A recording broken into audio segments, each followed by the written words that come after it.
भगवान आदिनाथ की कथा का प्रसंग चल रहा है। युग की शुरुआत हुई और त्रेताकाल का अंत 84 लाख पूर्व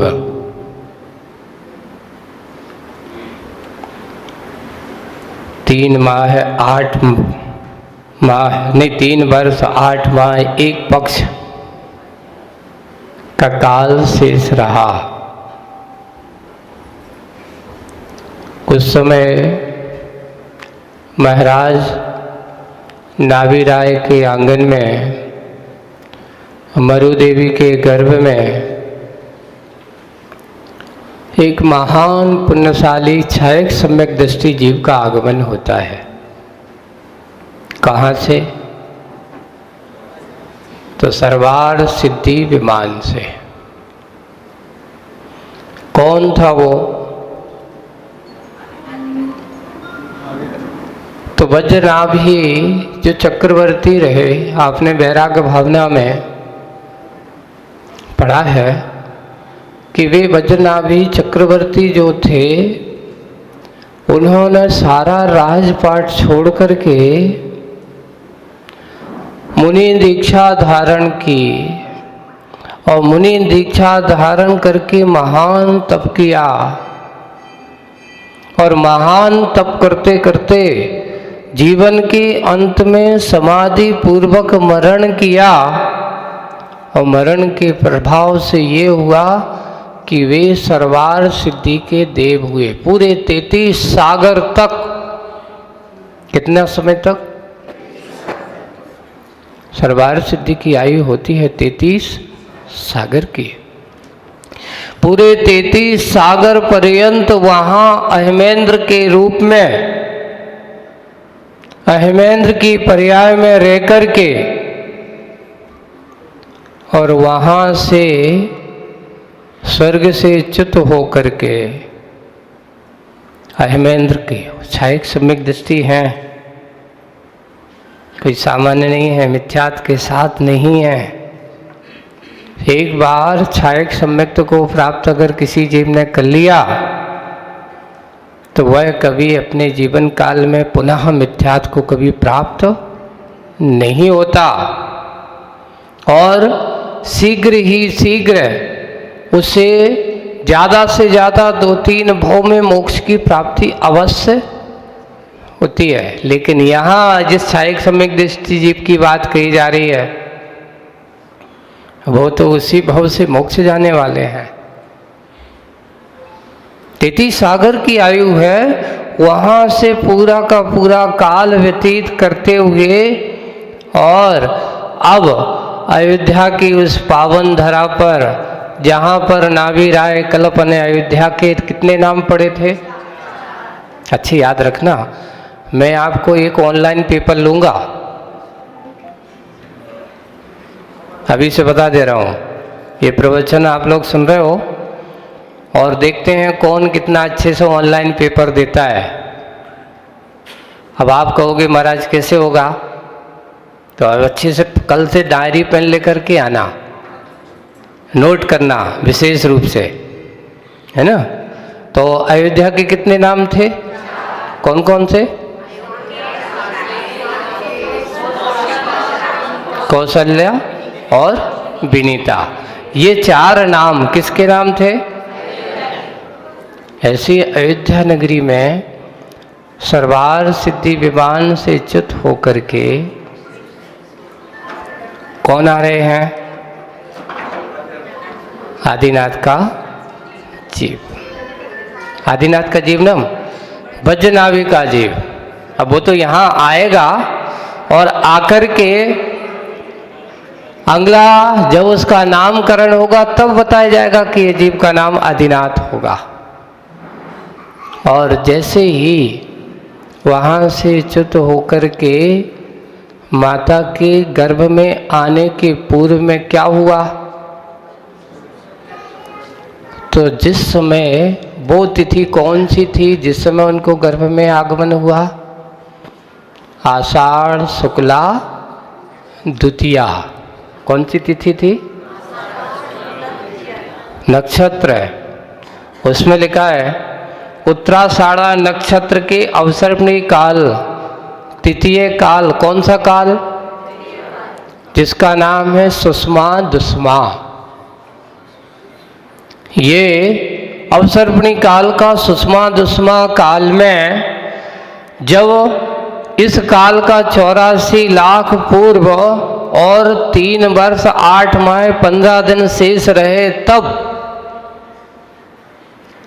ऐसे सर्वार सिद्धि से च्युत होकर के महावीर राय के आंगन में, माता मरु देवी के गर्भ में, ये नाभि राय नहीं, मुक्या ना अपना वज्रनाभि जो अहमेंद्र बना था, वहाँ से च्युत होकर के सर्वार सिद्धि से च्युत होकर के गर्भ में आगमन होता है। और जब गर्भ में आगमन होता है तो माता को कितने स्वप्न दिखाई देते हैं? देखो, जब सम्यक दृष्टि कोई भी जीव, अच्छे पुण्यशाली जीव कहीं ना कहीं गर्भ में आते हैं तो उनके संकेत, एक कहावत जो अपने पूर्व के लक्षण पालने में जन्म के बाद दिखते हैं, लेकिन सम्यक दृष्टियों की जब भी आगमन होता है तो उनके लिए क्या दिखाई देता है आपको? ये तो माता के 16 स्वप्न की बात है, लेकिन जब एक बार चर्चा के दौरान शांता स्वर्णा बहने ने उन्होंने बताया, आचार्य श्री की दोनों बहनें हैं, है ना? आचार्य श्री का जब गर्भ में आगमन हुआ तब मां श्रीमती जी ने भी स्वप्न देखा। क्या देखा? ये आज की माताओं के बारे में बताया जाए कि आज की माता भी इतनी अच्छी पुण्यशाली होती हैं। उन्होंने स्वप्न देखा कि हमारे घर पर अच्छे चारण रिद्धिधारी मुनि महाराज का पड़गान हुआ है।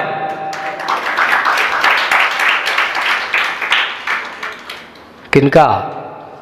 सोचिए, सामान्य मुनि महाराज नहीं, यानी वो कहते थे सदलगा में कोई मुनि महाराज आए और श्रीमती जी के घर पर चौका न लगे, ऐसा हो ही नहीं सकता था।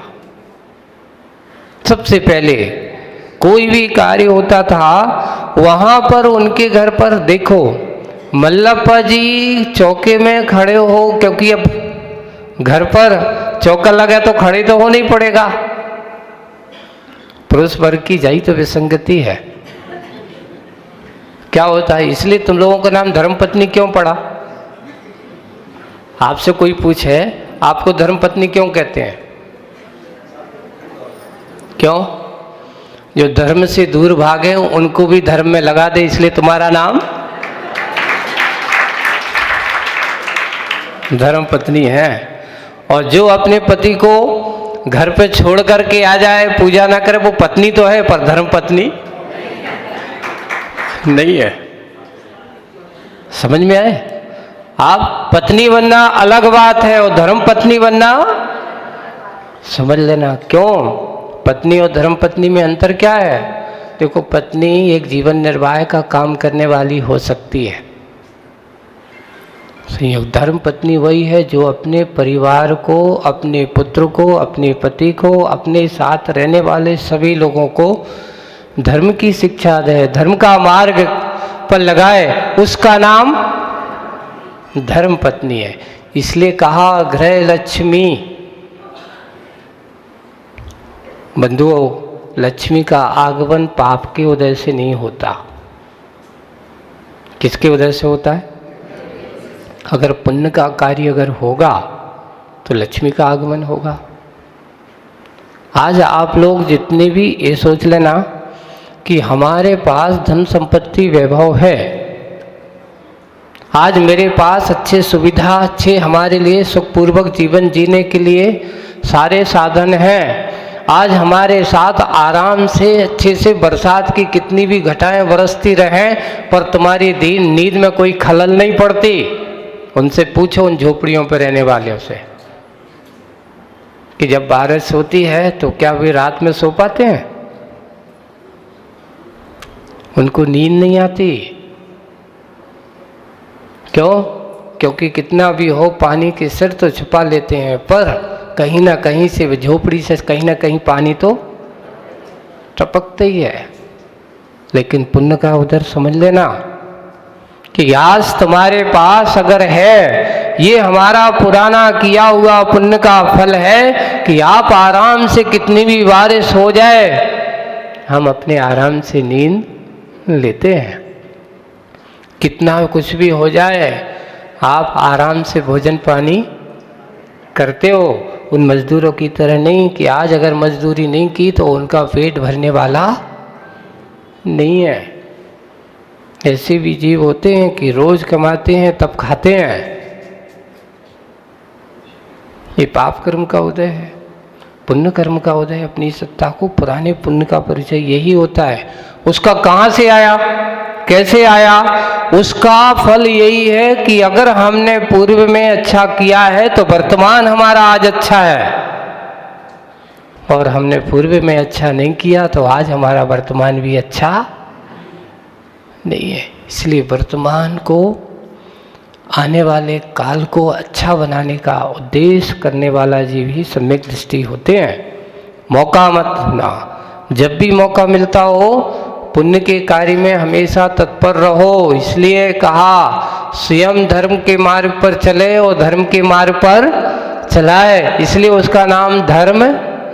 ऐसा नहीं कि दूसरों से तो कह दे तो घर स्वयं घर पे बैठे रहे, ये भी धर्म पत्नी का काम नहीं है। हाँ, पहले आगे हो। तो महाराज एक और उल्टा, एक बार एक जगह हम गए तो महाराज हमारे यहाँ उल्टा है। बोले कि क्यों? ये हो रहा है कि हमारे पति धर्म पत्नी को साथ में ले जाएं तो चली जाती, नहीं तो फिर नहीं जाती वे। बोले कि क्यों? अब ऐसे है महाराज, मंदिर दूर है, सिटियों में तो तुम्हारे को 10 जाइए, कोई 2 किलोमीटर है, कोई 4 किलोमीटर है ना। अब वो गाड़ी से आ जाए तो लेकर के चले जाएं तो हम चले जाएं, अगर वो नहीं आए तो तुम भी नहीं आओ। ये नहीं है। देखो, पुण्य के कार्य में हमें पराधीन नहीं होना चाहिए। जो पुण्य के कार्य में पराधीन हो, समझ लेना परतंत्रता उसके हाथ में बनी रहेगी। और एक बात है, पुण्य का कार्य कभी ये नहीं सोच करके करना चाहिए कि सामने वाले ने तो कर लिया, अब हमें करने की क्या जरूरत। ऐसा सोच करके करेंगे तो भी तुम्हारा काम होने वाला नहीं। हम परिवार में रहते हैं, संयुक्त रूप से रहते हैं, सबको एक साथ पुण्य का फल मिलेगा, नहीं। कर्म सिद्धांत कभी ये नहीं कहता तुमने अगर किया तो तुम्हें मिलेगा, सामने वाले ने किया तो सामने वाले को मिलेगा, बेटे ने किया तो बेटे को मिलेगा, माँ ने किया तो माँ को मिलेगा। तुम कहो कि मेरा फल मेरे बेटे को भी मिलेगा, मेरे परिवार को भी मिलेगा। हाँ, ऐसा अगर है तो दोनों मिलकर के एक साथ, तो कहते हैं कि मुझे अपन को ऐसा दान करना है, तो तुमने कहा हाँ बिल्कुल करना है, मुझे अपन को एक काम करना है, चतुर्मास का कलश स्थापित करना है, बिल्कुल करना है। एक कहता नहीं करना है, वो कहता है करना है। तो करने वाले को पुण्य मिलेगा, ना करने वाले को तो। इसलिए कभी भी दान के कार्यों में अगर कोई कहता हो तो मना मत करना। कुछ भी हो, अच्छे कार्य में अपने आप को क्या बनाना, सहयोगी बनाना। कभी भी किसी की बाधा मत बनना। बस वही है पुण्य का फल था कि जैसे श्रीमती जी को जब आचर्षि का गर्भ में आगमन हुआ तो क्या दिखाई दिया?